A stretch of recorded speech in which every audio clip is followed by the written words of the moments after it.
So if you're thinking about studying abroad but you don't know how to go about it and you don't have anyone to help you, you might want to watch this video because I'm going to share with you the complete guide on how to study abroad. This guide is not only going to help you to prepare to study abroad, but it's also going to help you to avoid the common mistakes that most people make. By the way, if you're new here, my name is Asakala Chimwemwe, and over the past 5 years, I've been studying abroad.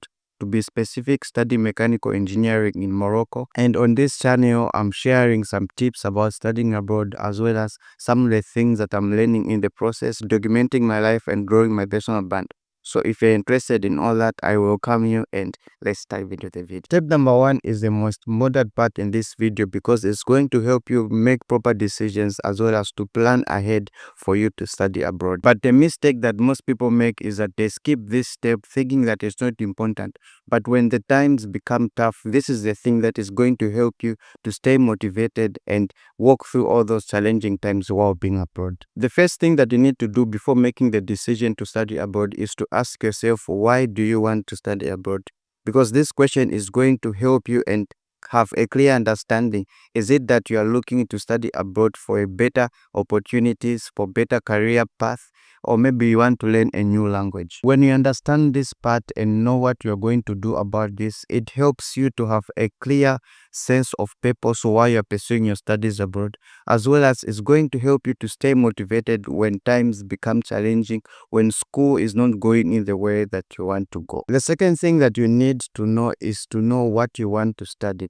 And there are two things that you need to study. The first one is the level of education that you need to acquire.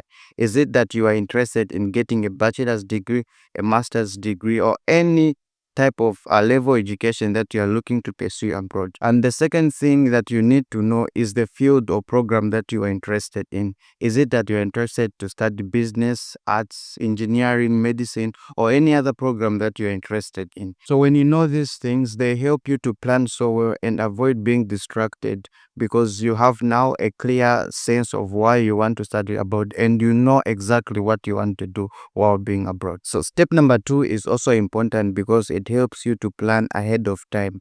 You wouldn't want to be stranded in the last minute or maybe stranded in a foreign country wishing that everything was going well. The challenge with most people is that we do not want to plan. We think planning is a waste of time, but the truth of it is that when we plan, we are more likely to achieve our goals and to do the things that we intend to do. So the second thing that you need to know is to ask yourself, where do you want to study from? This is because it's going to help you to know the language of instruction that you are going to use, the tuition and cost of living of where you are going to, the visa policies that the country has, the safety and culture measures that you are going to face, or maybe the new things that you are going to learn about that country, and the quality of education. So knowing exactly where you want to study from is going to help you to know all those things, and now you can move to step 3. Step 3 is also an important part because you need to know exactly the requirements of the university that we are going to, because not all schools are the same. And the other thing is that you also need to know if you can afford staying and studying in that university that you wish to go to.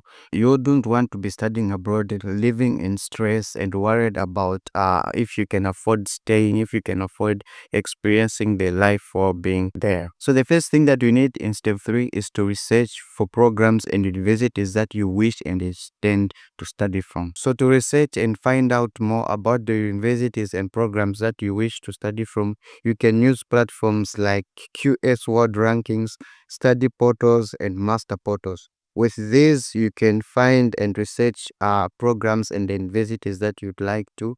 And these are going to help you to know the admission requirements that you need, the deadlines that each university or program that you might have, and the language requirements that you might need to enter into that university. The second thing that you need in step 3 is to research for a scholarship. You know, studying abroad and being in a foreign country can be quite expensive. So for you to lessen the burden, you need a scholarship that is going to help you to take some amount of the money or maybe some spendings that you are likely to face while being abroad. So you need a scholarship that is going to help you to cover for your tuition fee, for your accommodation, for your food, insurance, and even transport if some other scholarship provide. So when researching for scholarship, you can look for funding from the university as scholarships. You can look for funding from the government or even private sectors that you might know in your area or in a place that is near to you. One thing that you also need to do is to open a bank account that works in multiple countries or internationally. This is going to help you to lessen the cost of changing the money from one account to other, and also reducing the time and cost for transferring money to other accounts for you to have your money. Step 4 is mostly not taken serious, but it's one of the most important steps in this process,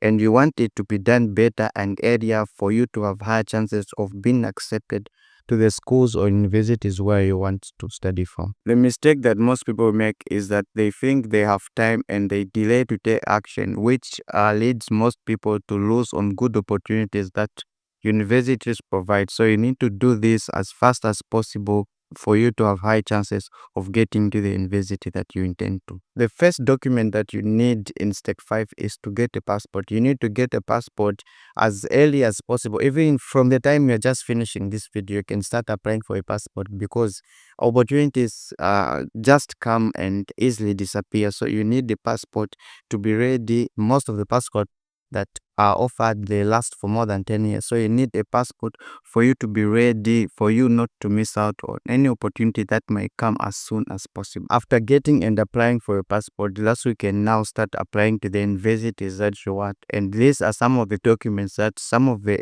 universities might request for you to apply for a program that you want. One is your high school transcripts, a diploma or maybe certificates, a CV and or a resume, a statement of proof or motivation letter, letters of recommendation, language test scores, a passport copy. And the last thing that you need to do is to apply to at least 3 universities so that you can maximize your chances and opportunities of being accepted. So step 5 is the final and last step in the process that you're going to take to study abroad. But this step can only be done once you get your acceptance letter or you have been admitted to the university that you want to study from. So the first thing that you need to do in this final step is to pay any deposit or any tuition fee that the school has required for you to pay. If there's any fee or there's any amount that you are able to pay, make sure you pay in advance so that you can secure your place. So the final thing that you need to do is to apply for a student visa according to the requirements of your country. Make sure you know the requirement document that your country offers or need for you to apply, and make sure you have them ready even before the time of applying, because things might need to be fast. So make sure you have them ready and make sure you meet the requirements that they may need. And the final thing, that's when you can now start preparing for a departure. And I wish you the very best after watching this video. But if you're seriously about studying abroad and you'd want to know my experience and some of the things that I've learned about studying abroad, you can watch this video where I share all my details on my 5 years experience about studying abroad. So thank you for watching this video. I hope this video helps, and see you in the next one.